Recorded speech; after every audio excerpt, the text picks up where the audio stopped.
네, 안녕하십니까. 깡세컬러 강재훈입니다. 전일 국내 증시 강세가 이어지면서 신고가를 나타내는 모습을 보여줬다 됩니다. 다만 앞전과 차이가 있다면은 앞전 같은 경우는 외국인이라든지 한쪽에서 강하게 수급을 잡고 간 케이스였던 반면 어제 같은 경우는 개인들을 중심으로 해서 올라왔다 이 부분인데 과열권이라 하더라도 앞전 같은 경우는 외국인들이 끌고 왔었던 과열이었기 때문에 실제적으로 조정 자체도 세게 나오지 않는 그런 흐름이었지만 향후 조정이 들어올 때 개인들이 끌고 온 가열에서는 주의를 할 필요 있다. 이 부분을 생각을 해야 될 것 같고 체감 자체가 시장에서 많이 나눠진다. 이런 흐름은 동일하다 됩니다.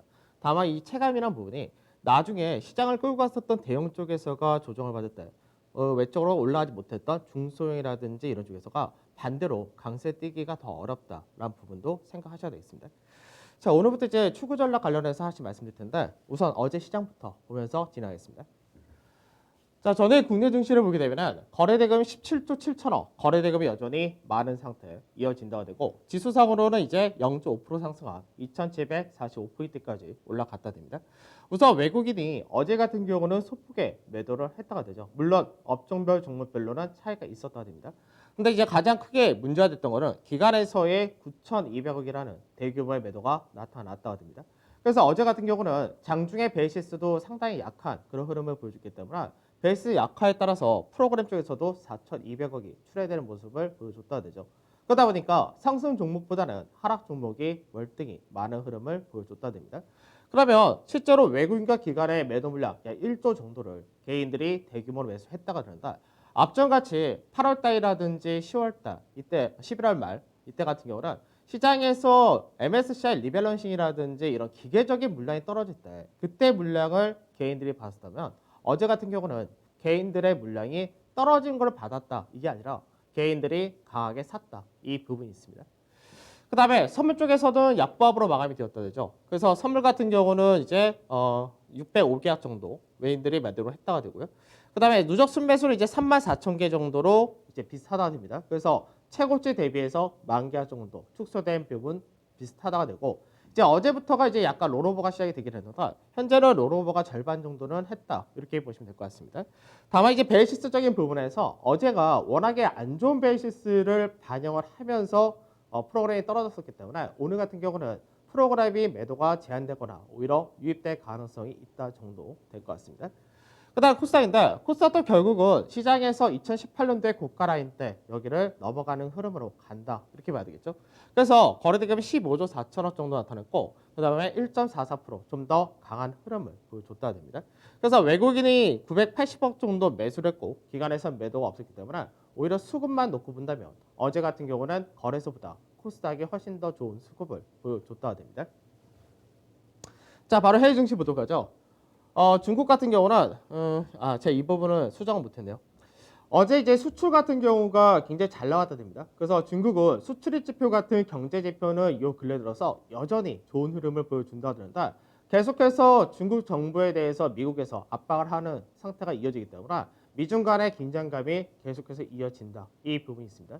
그리고 이제 어제 같은 경우는 외국인들이 소폭의 순매도를 했다가 되겠습니다. 그래서 결과적으로 중국 증시가 0.8% 하락해서 마감이 되었습니다.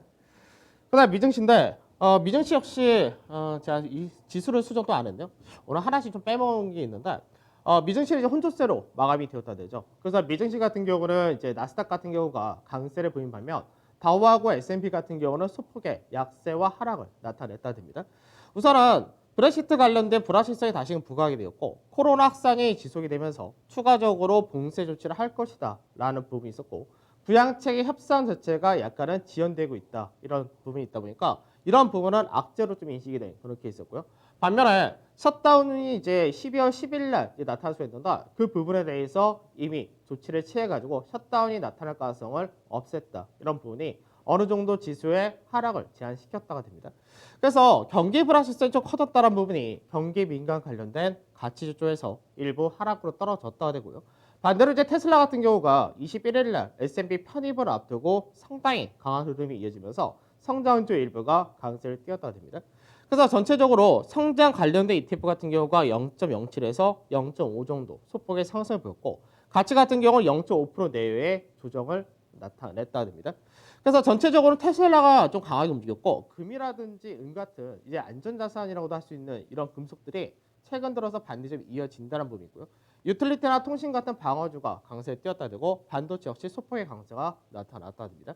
반면에 운송이라든지 에너지, 금융, 헬스케어 그리고 소재 쪽이 하락을 나타냈다 되죠. 변동성 지수는 최근 들어서 20에서 21 이 선에서 계속해서 왔다 갔다 한다 동일한 케이스인데 어제 같은 경우 소폭 상승하면서 21.3까지 올라왔고요. 유가 같은 경우는 1% 하락해서 45.7불. 그리고 MSCI 코리아 인덱스 같은 경우는 소폭의 강반이 나타났습니다. 그리고 달러 인덱스라든지 원달러는 크게 변동이 없이 끝났다. 이렇게 보시면 되겠습니다. 자, 어제 시장 보도록 하죠. 어제 시장에서 체감 자체가 좋을 수가 없었다가 되는 케이스인데 일부 이제 반도체 그리고 제약 이런 쪽 그리고 이제 건설 정도가 강세에 뛰었다 됩니다. 특히나 제약 같은 경우는 시장에서 치료제 관련된 부분과 이제 CMO 관련된 위탁 생산 여기에 따른 기대치가 더 커진 그런 케이스가 된다. 그 부분이 세트론이라든지 삼성 바이오로직스라든지 그 외적인 제약주들 상승이 굉장히 강하게 나타났다 됩니다. 그래서 전형적으로 이제 개인 투자자분들이 굉장히 선호하는 업종인데 이쪽에 대해서 매기가 강했다는 케이스였고 그 다음에 이제 강세란 부분이 삼성전자와 하이닉스 중심으로 IT에서 강세 나타났다고요. 건설이 소폭의 강세. 그래서 전체적으로 나머지는 대부분이 하락을 소폭 나타냈다 됩니다. 그래서 아까 봤듯이 프로그램 매도란 부분과 기관에서의 대규모 매도란 부분 이 부분이 영향을 나타내줬다 됩니다. 그다음 코스닥에서가 상대적인 강세를 더 보였다. 당연한 이야기겠죠. 코스닥에서 시가총액이 굉장히 높은 비중을 차지하는 것이 제약 바이오이기 때문에 그 부분이 역시 강세로 나타났다 됩니다. 자, 수급을 바로 보도록 하죠. 수급을 보게 되면 외국인 같은 경우는 세트리온과 삼성 바이오로직스, HLB 다 제약 바이오입니다. 이쪽에 대해서 매수를 강하겠고요. 하이닉스나 삼성전자 같은 반도체도 매수가 들어오긴 했지만 규모 자체는 상당히 작았다 됩니다. 그 다음에 그 외적으로 유한여행 같은 제약바이오도 있었고 뭐 LG 생활건강 그리고 뭐 알테오전 같은 쪽도 있었고요. 그 다음에 롯데케미칼, 포스코케미칼, KB금융 이런 쪽도 있었다 되면서 종목별로 좀 들어왔다 되겠죠. 그 다음에 매도를 보게 되면 매도에서 삼성전자 우선주에 대해서가 매도가 많다는 부분 사실 이거를 내일 모레 만기이기 때문에 생각을 좀 많이 하셔야 됩니다. 왜 이런 흐름을 보여주냐? 삼성전자 사는데 삼성전자 우선주를 굉장히 많이 판다. 왜 그러냐면 삼성전자 우선주 같은 경우는 코스피 200에 포함이 되지 않습니다. 그러니까 무슨 얘기냐면 시장에서 외국인들이 파생 포지션에서 굉장히 강한 상방 포지션을 잡고 왔었는데 여기서 이제 삼성전자에 대한 차익 실현을 강하게 할 경우는 선물 쪽에서의 하락이 떨어질 수 있기 때문에 삼성전자 우선은 매수세가 이어지거나 또는 매도가 제한되거나 이런 형태로 가는 반면에 삼성전자 우선주 같은 경우는 그와는 상관이 없다는 겁니다. 그래서 그 부분에서 삼성전자는 수급이 매도가 없지만 삼성전자 우선주가 지속적인 매도가 나온다는 부분 이 부분을 생각을 해야 됩니다. 그다음 카카오라든지 네이버 같은 인터넷 쪽에 대해서 매도가 나왔고요. 그다음에 LG화학이라든지 노십자. 그래서 LG화학은 최근까지 계속해서 외국인의 매수가 굉장히 강하게 들었던 케이스인데 최근 들어서가 이제 매수가 좀 약해지거나 매도가 좀 나온다고 됩니다. 그 외적으로 세트료 관련해서 이제 많이 올라갈 만큼 코스닥 쪽에 있는 쪽에서 매도를 했다. 이렇게 보시면 될 것 같고 자동차라든지 은행이라든지 그 외적인 쪽도 매도를 하는 모습 보여줬습니다. 자, 기관에서 수급인데 기관 같은 경우는 삼성 바이오로직스를 많이 샀다가 되죠. 그리고 현대산업개발, 이제 건설 내에서 아시아나항공 이슈로 인해서 그동안 상당히 반등 못했던 케이스인가 이쪽에 강세에 뛰었다 되고요. 그 다음에 5G 관련된 코스닥의 KMW라든지 뭐 현대건설, 한미약품, 제약바이오 이런 쪽으로 들어오게 되는데 규모 자체는 작았습니다. 그 다음 매도를 보게 되면 매도에서 삼성전자에 대해서 기관에서가 2,000원 정도 매도를 했다가 되고요. 그 다음 하이닉스가 530원. 그러니까 실제로 어제와 그제 금요일 날 되죠. 이틀 동안에 삼성전자와 하이닉스 상승은 거의 대부분 개인 투자자분들이 만들었다. 이렇게 보셔야 됩니다. 그 다음에 현대차라든지 세트리온 같은 시총 상위 역시 매도를 했다가 됩니다. 자, 오늘부터 이제 내일 최소 내일까지는 말씀드려야 될 것 같은데 목요일 날 또 만기니까 우선 2020년 시장 제가 봤던 그림에서 목표 주가는 다 왔다라고 말씀드립니다. 지수 밴드 목표가 2,700포인트 전후였었고요. 플러스 마이너스 30포인트 한다 할 경우도 2,730포인트 정도인데 현재는 2,745포인트가 와 있으니까 목표치는 다 왔다 됩니다. 선물 지수로는 365에서 370포인트였는데 이 자리 역시 도달했습니다. 반대로 이제 중국 같은 경우는 고가 라인 때는 올라탔는데 그 이상의 흐름이 나오지 못하고 있는 그런 상태이기 때문에 올해 추가적으로는 상승이 좀 재단되지 않을까. 그래서 실제로는 3,737포인트 정도를 봤었는데 아직 안 됐다. 이거는 올해 연말까지는 불가능할 거다. 이렇게 보이고 있고 미 S&P 500 지수를 기준으로 할 때는 약 3,740포인트 정도가 목표치였으니까 약 1, 2% 정도 남아 있다 봅니다. 그래서 이번 주에 중요한 것이 국내에서의 선물 옵션 동시 만기를 있는데 여기서 외국인들의 포지션이 청산이 되느냐 이 부분이 중요한데 실제로 지금 선물 쪽에서는 앞전의 최대치 대비해서 만기약 정도가 축소가 되었다 됩니다. 그래서 일부는 청산을 한다 이렇게 보고 있고 22 통화정책 회의가 있는데 여기서는 추가 부양책을 발표할 것이다 라고 이미 예정이 되어 있었습니다. 그 다음에 미국에서의 임시 예산안이 금요일에 있었는데 이 부분은 지금 현재 어느 정도 해소가 되었다 이렇게 보시면 될 것 같고요. 그 다음에 다음 주가 되게 되면 미 선거인단 투표가 나오면서 이제 바이든이 이제 확연하게 당선되겠다 이렇게 보시면 되겠죠. 그 다음에 연준회의가 있는데 연준회의 관련해서 시장에서 이제 추가적인 부양책이 나올 것이다라는 기대치를 가지고 있습니다. 근데 이 부분이 시장이 충족하지 못한 상태가 되면서 여전히 재정 정책이 먼저 필요하다 이런 식으로 기존의 스탠스를 보여준다면 차익 실현이 한번 떨어질 수 있다는 부분이 있고요. 그리고 금요일 날이 미국에서 선물 옵션 동시 만기일이 있는데 미증시도 최근 들어서 상승을 계속 강하게 끌고 왔었기 때문에 여기서 한번 외국인들이 역시 미증시의 상승이라는 부분에서 차익 실현이 한번 떨어질 가능성, 기존의 포지션을 청산할 가능성이 남아 있다 됩니다. 그 다음에 4주차가 들어오게 되면은 이제 크리스마스 연휴가 있는 그런 시기가 되는데 이때는 국내에도 역시 마찬가지로 금요일 날부터 휴장이다 이런 부분이 있고 우선 미국에서 테슬라가 S&P에 편입이 됩니다. 그래서 테슬라가 편입 효과가 마무리되는 그런 구간이 되기도 하기 때문에 테슬라의 차익 실현 여부가 나타날 수 있고 국내에서는 양도세와 신용 물량이 계속해서 증가세를 보이고 있는데 연휴를 앞두고 신용 물량이 출회될 가능성도 배제할 수 없다 됩니다. 그리고 5주차가 되면은 배당 기준과 배당 락 이 부분과 폐장이 이어지기 때문에 실제로 연휴 12월 30일 날이 끝나고 1월 4일 날이 이제 개장을 하기 때문에 상당히 긴 연휴 기간이 남아 있다가 되는 그런 케이스가 됩니다. 그러면 여기서 이제 주의를 해야 될 게 뭐냐면 우선은 현재 미국에서 나스닥 지수라든지 이런 쪽이 신고가를 계속해서 보여주고 있는데 실제로 빅테크라고 얘기해야 될 그 기술주들이 실제로 고가를 못 넘어가고 있습니다. 그러다 보니까 패턴 자체가 상당히 좀 불안한 패턴을 만들었다 이 부분이 있고요. 그 다음에 미국에서 추가 부양책 사실은 원래가 민주당 같은 경우는 2조 2천억 불 정도를 주장했었고 그 다음에 공화당 같은 경우는 1조 전후를 주장하다가 현재는 9천억 불로 축소가 된 상태입니다. 그래서 이 부분이 계속해서 8월 달부터 추가 부양책을 낼 것이다 안 된다 낼 것이다 안 된다 이거를 계속해서 나타냈었는데 이 이슈가 긍정적인 쪽으로 작용을 할 때마다 지수가 반등을 했었기 때문에 시장에서 이 부분이 이미 호재로 인식이 되어 있는 상태입니다. 그래서 이 부분이 타결이 될 경우 차익 실현이 떨어질 수 있다. 호재 소멸이 될 수 있다. 이 부분이고요. 그리고 보통 1월 효과다라는 부분이 있습니다. 국내에서는. 그러나 국내에서 1월 효과가 나중에 또 자세히 설명해 드릴 텐데 정확하게 1월 효과가 강하게 나타나기 시작한 것은 2015년부터입니다. 그래서 그 당시는 시장에서의 국내 GDP 성장률이라든지 기업의 실적 전망이 그렇게 좋지 못한 상태, 즉 성장률 자체가 낮은 상태에서 1월 달에 중요한 행사가 두 개가 있습니다. JP모건 컨퍼런스와 그리고 세스가 있습니다. 그래서 그 부분들이 성장주에 대한 모멘텀을 상당히 강하게 부과시켰던 케이스인데 지금 현재 시장의 강세 중심이 IT와 제약바이오 이 부분을 생각한다면 어느 정도 선반이 되어 있다는 부분이 있습니다.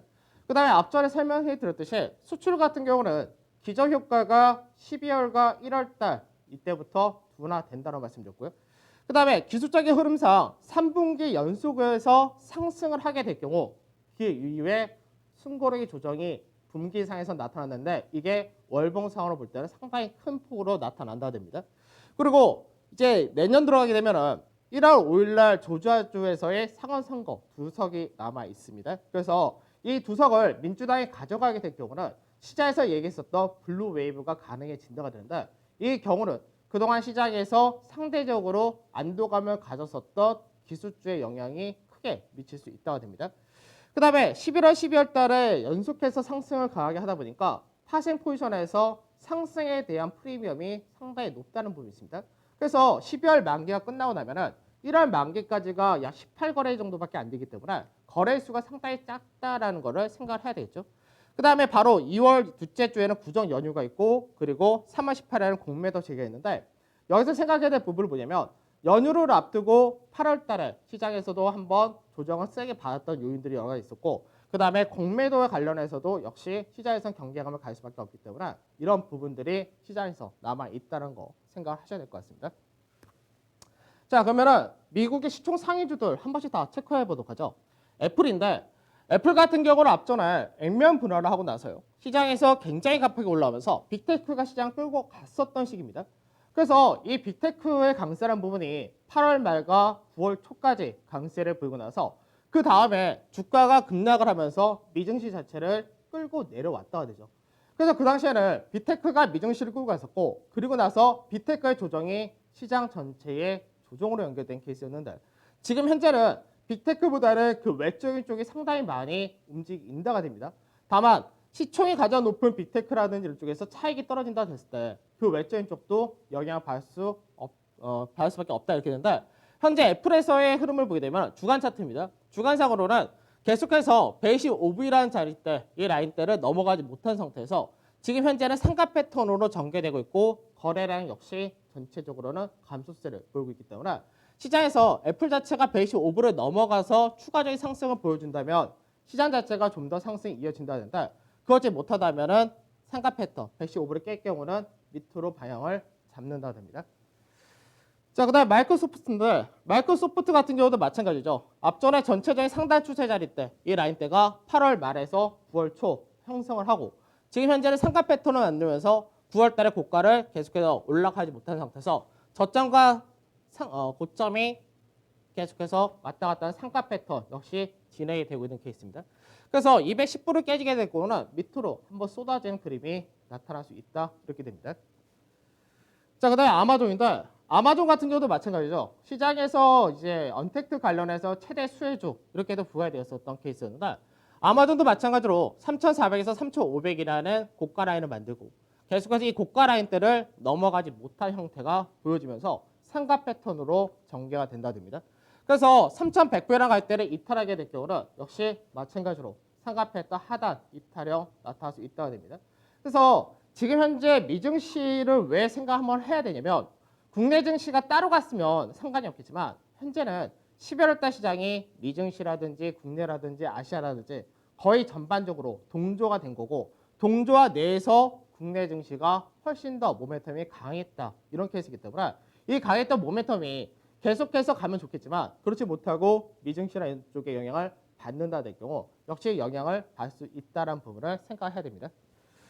그 다음에 페이스북도 마찬가지인데 페이스북도 똑같죠. 형태가 다 비슷합니다. 빅테크 쪽에서는. 그래서 고가를 만들고 고가를 계속해서 낮춰지는 형태에서 상가 패턴 만들어진다. 거래량이 감소세를 보인다. 역시 마찬가지 동일한 케이스입니다.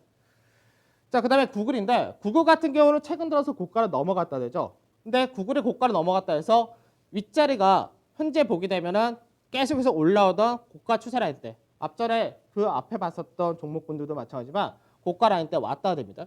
그러면 현재 구간에서는 단기적으로 조정이 왔 경우 마찬가지로 한 번은 떨어질 수 있는 그 구조 동일하다 되죠. 그래서 지금 주봉사에서 2018년도부터의 강세 흐름을 그대로 간 거기 때문에 지금 마디폭 자체를 뽑고 나서 상단 자리 때까지 올라온 그런 케이스가 됩니다. 자, 그 다음에 테슬라인데 테슬라는 어제도 급등을 했죠. 그래서 7%대 급등이 나타났다 되는데 테슬라 같은 경우도 지금 현재 기술적으로 볼 때는 3단 상승형을 거의 마무리하는 구간에 채널 상단까지 올라왔다 됩니다. 그래서 테슬라 같은 경우 21일 날 편입을 한다가 되어 있는데 편입하기 전에 기대치가 먼저 굉장히 크게 들어온 케이스이기 때문에 앞전에 액면 분할을 한다 했을 때 주가가 강세 급등하고 나서 조정을 받았듯이 이번에도 한 차례 그 과정에 나타날 가능성이 있다까지 생각을 하셔야 될 것 같습니다.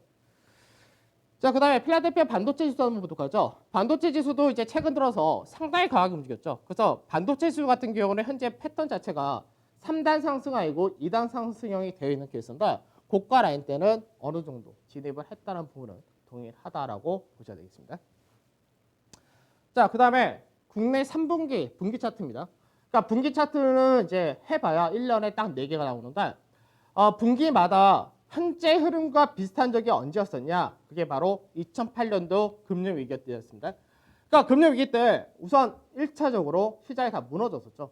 무너지고 나서 그 다음에 각종 부양책이라든지 연준에서 돈을 푸는 그 과정이 올해와 비슷하다가 됩니다. 그래서 이 당시에도 마찬가지로 저점 대비해서 종가를 기준으로 해서 약 50% 가까운 상승을 3개월 동안 나타냈다 되고요. 그러고 나서 시장에서 이제 횡보하는 형태의 조정을 보여줬다 됩니다.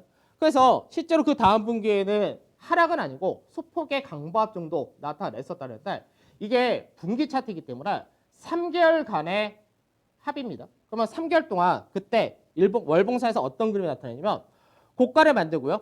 그러고 나서 저가까지를 만드는데 약 고가와 저가가 12.25% 정도 하락을 했다가 반등해서 올랐던 그런 케이스가 되는 겁니다. 그래서 3분기 연속 상승하고 그 다음 분기에도 소폭의 강보와 0.58% 상승했다 하더라도 고가 대비해서는 하락폭이 올라간 폭이 컸던 만큼 10% 정도의 조정을 받았었다가 됩니다. 그럼 이번 같은 게 어떻게 되냐? 마찬가지죠. 시장이 무너지고 그 다음에 강세 뛰면서 3개월 동안 이게 12월 4일날 기준이니까 약 55%, 56% 정도 올라갔다 될 텐데 50% 좀 넘어갔을 것 같습니다.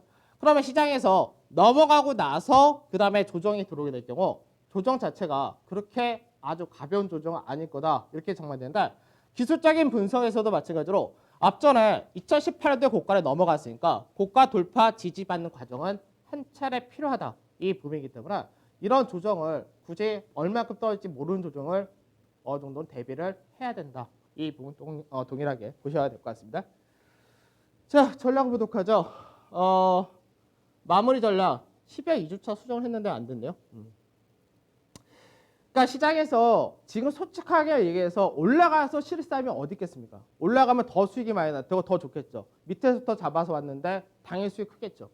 근데 시장에서 많이 올라왔고 어느 정도 목표에 도달했을 때 여기서 더 갈 거다라고 전략을 바꿔서 움직이게 되면 그 다음 조정이 나타날 때 전략이 굉장히 힘들어집니다.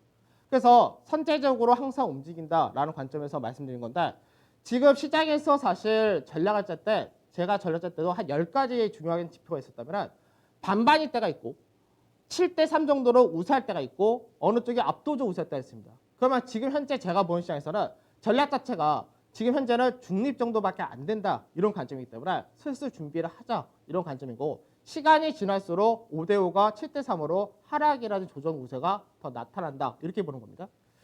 그래서 이번 주 전략 나머지는 다 똑같은 내용이었고 뭐 나머지도 다 비슷하다 보시면 되겠죠. 자, 추천주 하나 보도록 하죠. 삼성전자 매도 완료를 했습니다. 그러니까 삼성전자를 이제 72,000원에서 74,000원 정도 마무리 하자라고 말씀드렸는데 74,000원까지는 안 갔고 어제 73,500원 정도 갔는데 73,000원에서 저는 마무리를 했습니다. 그래서 삼성전자도 20.26%로 이제 마무리가 된 그런 케이스고요. 남아있는 거는 이제 네 종목인데 현대건설 같은 경우가 이제 16.4% 정도 올라오면서 2차 목표가가 38,800원에서 41,000원 정도. 여기서 더 갈 수도 있어 보이긴 하는데 비중 조절을 해야 될 것 같습니다. 그래서 수익 마진 노선도 36,300원 상향을 하고요. 그 다음에 LG 디스플레이라든지 현대차, 현대위아 조금씩 상승이 축소가 되었죠. 그 6%대, 8%대 정도 되어 있는 건데 아직까지 이 외쪽으로는 동일하게 보시면 될 것 같습니다. 자, 내일까지 해서 추가적으로 좀 말씀드리고 목요일 날 그리고 만기 이렇게 되는데 만기 이후에 여기서 한 가지 변수가 뭐냐면 기관에서의 수급이 바뀔 거냐 이 정도가 있을 것 같습니다. 자, 그럼 저는 오늘 여기서 마무리하도록 하고 내일 참여하도록 하겠습니다. 감사합니다.